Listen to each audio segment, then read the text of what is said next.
श्री साईनाथ महाराज की जय। मैं पूजा श्रीवास्तव अध्याय 46 रीड करने जा रही हूँ। जय श्री साईं। अध्याय 46 बाबा की गया यात्रा, बकरों के पूर्व जन्म की कथा। इस अध्याय में श्यामा की काशी, प्रयाग व गया की यात्रा और बाबा किस प्रकार वहां इनके पूर्व ही चित्र के रूप में पहुँचे तथा 2 बकरों के गत जन्मों के इतिहास आदि का वर्णन किया गया है। जय श्री साईं। प्रस्तावना। हे साईं, आपके श्री चरण धन्य हैं, उनका स्मरण कितना सुखदायी है। आपके भव भय विनाशक स्वरूप का दर्शन भी धन्य है, जिसके फलस्वरूप कर्म बंधन छिन्न भिन्न हो जाते हैं।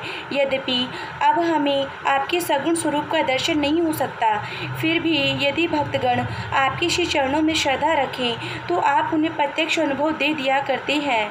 आप एक अज्ञात आकर्षण शक्ति द्वारा निकटस्थ या दूरस्थ भक्तों को अपने समीप खींचकर उन्हें एक दयालु माता के समान हृदय से लगाते हैं। हे साईं, भक्त नहीं जानते कि आपका निवास कहाँ है, परंतु आप इस कुशलता से उन्हें प्रेरित करते हैं, जिसके परिणाम स्वरूप भासित होने लगता है कि आपका अभय हस्त उनके सिर पर है और यह आपकी ही कृपा दृष्टि का परिणाम है कि उन्हें अज्ञात सहायता सदैव प्राप्त होती रहती है। अहंकार के वशीभूत होकर उच्च कोटि के विद्वान और चतुर पुरुष भी इस भवसागर की दलदल में फंस जाते हैं, परंतु हे साईं, आप केवल अपनी शक्ति से असहाय और सुहृदय भक्तों को इस दलदल से उबार कर उनकी रक्षा किया करते हैं। पर्दे की ओट में छिपे रहकर आप ही तो सब न्याय कर रहे हैं, फिर भी आप ऐसा अभिनय करते हैं जैसे उनसे आपका कोई संबंध ही ना हो, कोई भी आपकी संपूर्ण जीवन गाथा ना जान सका। इसलिए यही शेषकर है कि हम अनन्य भाव से आपके श्री चरणों की शरण में आ जाएं और अपने पापों से मुक्त होने के लिए एकमात्र आपका ही नाम स्मरण करते रहें। आप अपने निष्काम भक्तों की समस्त इच्छाएं पूर्ण कर उन्हें परमानंद की प्राप्ति करा दिया करते हैं। केवल आपके मधुर नाम का उच्चारण ही भक्तों के लिए अत्यंत सुगम पथ है। इस साधन से उनमें राजसिक और तामसिक गुणों का ह्रास होकर सात्विक और धार्मिक गुणों का विकास होगा। इसके साथ ही साथ उन्हें क्रमशः विवेक, वैराग्य और ज्ञान की भी प्राप्ति हो जाएगी। तब उन्हें आत्मस्थित होकर गुरु से भी अभिन्नता प्राप्त होगी और इसका ही दूसरा अर्थ है गुरु के प्रति अनन्य भाव से शरणागत होना।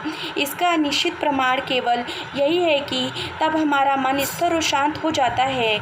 इस शरणागति, भक्ति और ज्ञान की महत्ता अद्वितीय है, क्योंकि इनके साथ ही शांति, वैराग्य, कीर्ति, मोक्ष इत्यादि की भी प्राप्ति सहज ही हो जाती है।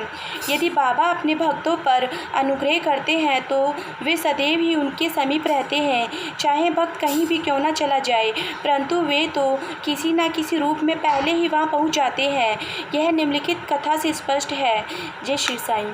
गया यात्रा। बाबा से परिचय होने के कुछ काल पश्चात ही काका साहब दीक्षित ने अपने ज्येष्ठ पुत्र बापू का नागपुर में उपनयन संस्कार करने का निश्चय किया और लगभग उसी समय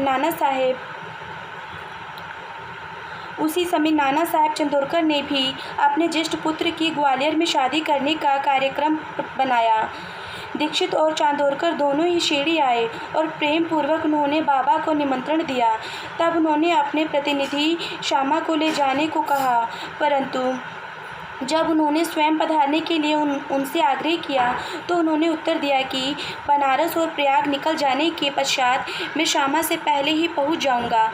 पाठकगण कृपया इन शब्दों को थोड़ा ध्यान में रखें, क्योंकि ये शब्द बाबा की सर्वज्ञता के बोधक है। बाबा की आज्ञा प्राप्त कर श्यामा ने इस उत्सवों में सम्मिलित होने के लिए पहले नागपुर, ग्वालियर और इसके पश्चात काशी, प्रयाग और गया जाने का निश्चय किया।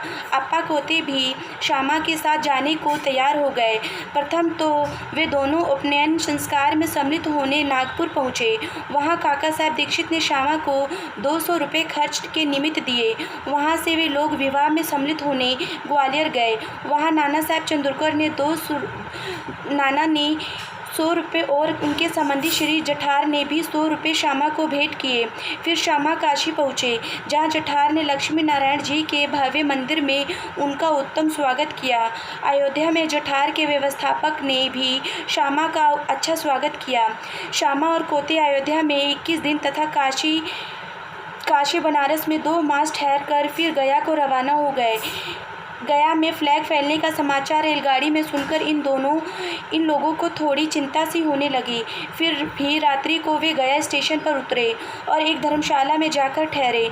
प्रातःकाल गया वाला पुजारी पंडा, जो यात्रियों के ठहरने और भोजन की व्यवस्था किया करता था, आया और कहने लगा कि सब यात्री तो प्रस्थान कर चुके हैं, इसलिए अब आप भी शीघ्रता करें।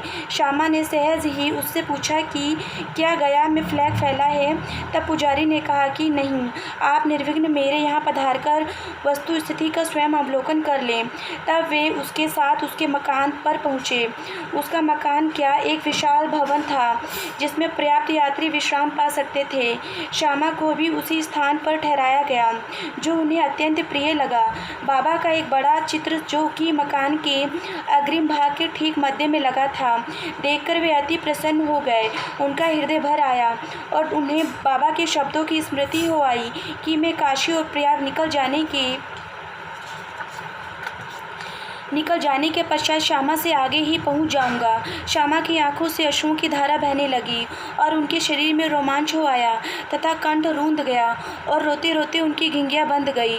पुजारी ने श्यामा की जो ऐसी स्थिति देखी तो उसने सोचा कि यह व्यक्ति फ्लैग की सूचना से भयभीत होकर रुदन कर रहा है, परंतु श्यामा ने उसकी कल्पना के विपरीत ही प्रश्न किया कि यह बाबा का चित्र तुम्हें कहाँ से मिला? उसने उत्तर दिया कि मेरे 200-300 दलाल मनमाड़ और पूर्ण तांबे क्षेत्र में कार्य करते हैं तथा उस क्षेत्र से गया आने वाले यात्रियों की सुविधा का विशेष ध्यान रखा करते हैं। वहाँ शिरडी के साईं महाराज की कीर्ति मुझे सुनाई पड़ी। लगभग 12 वर्ष हुए मैंने स्वयं शिरडी जाकर बाबा के श्री दर्शन का लाभ उठाया था और वहीं श्यामा के घर में लगे हुए उनके चित्र से मैं आकर्षित हुआ था।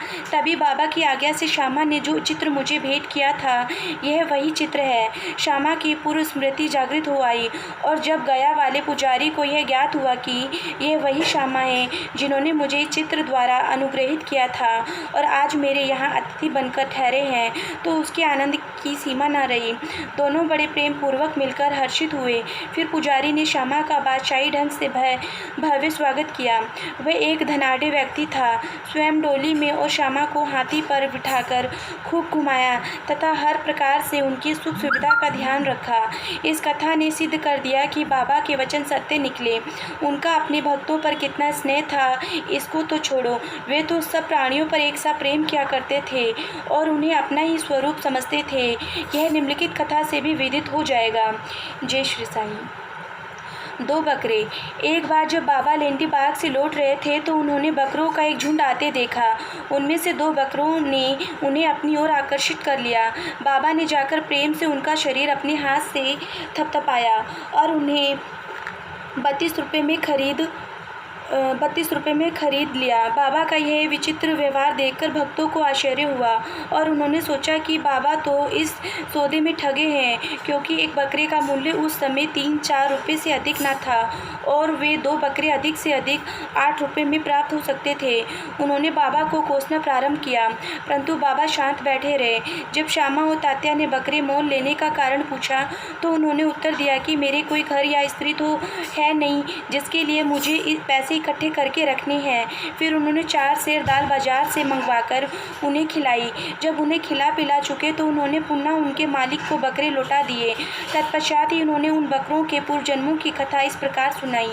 श्यामा और तात्या, तुम सोचते हो कि मैं इस सौदे में ठगा गया हूँ, परंतु ऐसा नहीं। इनकी कथा सुनो। गत जन्मों में दोनों सगे भाई थे और पहले इनमें परस्पर बहुत प्रेम था, परंतु बाद में ये एक दूसरे के कट्टर शत्रु बन गए। बड़ा बड़ा भाई आलसी था, किंतु छोटा भाई बहुत परिश्रमी था, जिसने पर्याप्त धन उपार्जन कर लिया था, जिससे बड़ा भाई अपने छोटे भाई से ईर्ष्या किया करता था। इसलिए उसने छोटे भाई की हत्या करके उसका धन हड़पने की ठानी और अपना आत्मीय संबंध भूलकर वे एक दूसरे से बुरी तरह झगड़ने लगे। बड़े भाई ने अनेक प्रयत्न किए, परंतु वह छोटे भाई की हत्या में असफल रहा। तब वे एक दूसरे के प्राणघातक शत्रु बन गए।